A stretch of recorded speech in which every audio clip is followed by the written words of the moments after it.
All right, so this is the kind of the second part of section 4.4. We are going to start looking at curve sketching here. So there are a lot of different things to look at when you are doing curve sketching.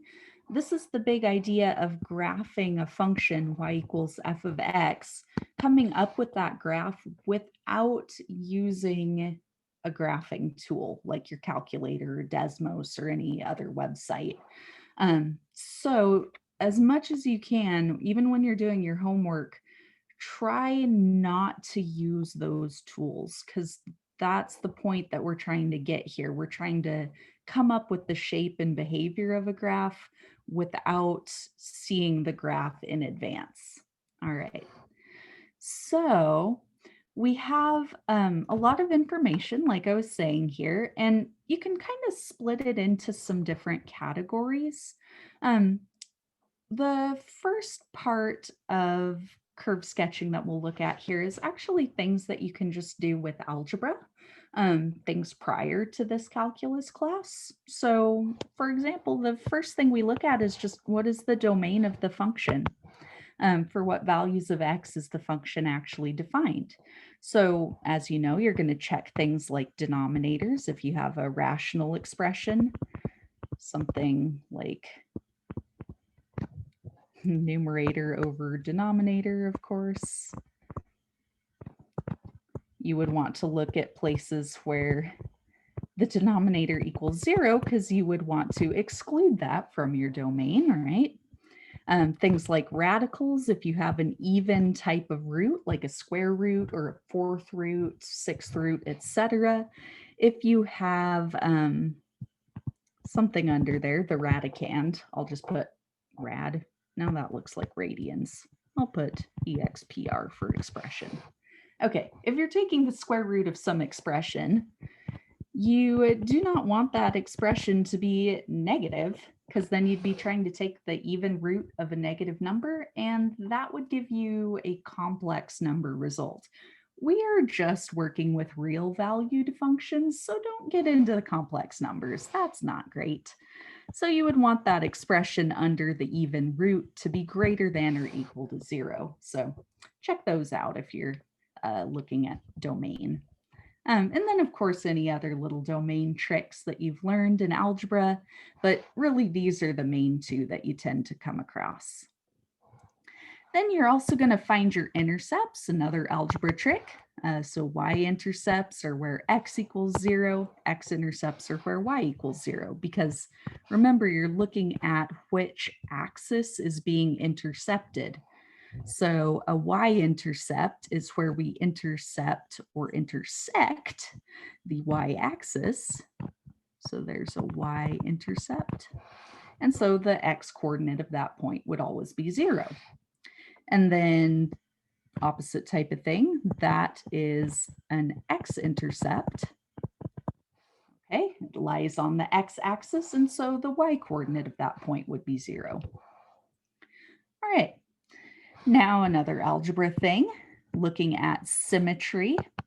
The definitions of our different types of symmetry are written down right here. The big idea is to plug in negative x and see what happens to the function. So if you take f of negative x and it turns out to be the same value, that's saying something like this. X and negative x both have the same y value to them. So same y value on both sides. All right. Now for an odd function, we would have f of negative x equals negative f of x. So if f of x is up here, f of negative x would be the negative version of that down here. And so that is rotational symmetry about the origin, okay? Kind of like rotating around here, the function would look the same. All right, this was symmetry about the y-axis. And then there's also periodic functions. We don't tend to see too many of those in terms of like polynomials and things that we'll often be looking at. Periodic functions, that happens a lot in trig though, where the behavior repeats after some period. So keep an eye out for that. I'd say that's the most rare of the three types though. And then we've got our asymptotes, vertical asymptotes, of course. This shouldn't have been an extra point there. I'll get rid of that. But that's where the function is shooting off to positive or negative infinity as we approach some value of x. And if you remember, how do we find those? We look at where the denominator equals 0 and see factors that can't be canceled out. Can't be canceled. Okay, remember if you have a factor in the denominator that can actually be canceled out, that just makes a hole in the graph. That's our removable discontinuity. The vertical asymptote is non-removable and can't be canceled out. Okay. Now, horizontal asymptotes, look at the limit as x goes to positive or negative infinity. These make horizontal lines. Hopefully you remember doing that back in the last chapter. And slant asymptotes, we also look at the limit as x goes to positive or negative infinity, but that's where it actually makes a slanted line instead of a horizontal one. With these horizontal lines, you end up getting a constant for your limit. And with the slant asymptotes, remember, we tend to find those lines by using long division of the polynomials, okay? And the numerator would be exactly 1 degree higher than the denominator, okay? Numerator is 1 degree greater than the denominator. That's what makes it turn out linear when we actually divide. Okay. So yeah, all 4 of those things can be found with algebra. I guess with the exception of horizontal asymptotes working with a limit there, but there's some tricks that you probably learned back in college algebra to look at those limits without even really doing any calculus tricks.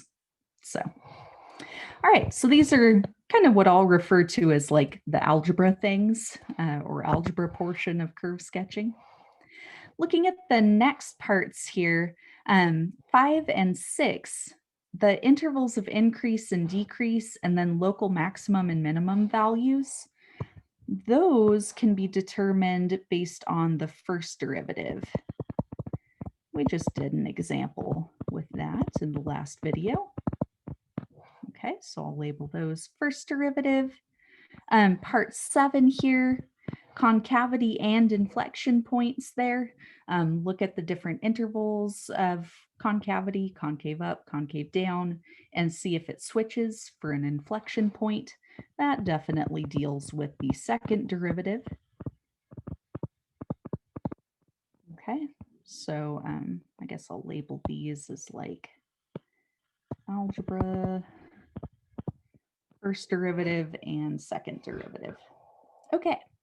So you work your way through all of those things, the algebra parts, the first derivative parts, the second derivative parts, and then you are going to sketch the curve by putting all this information together.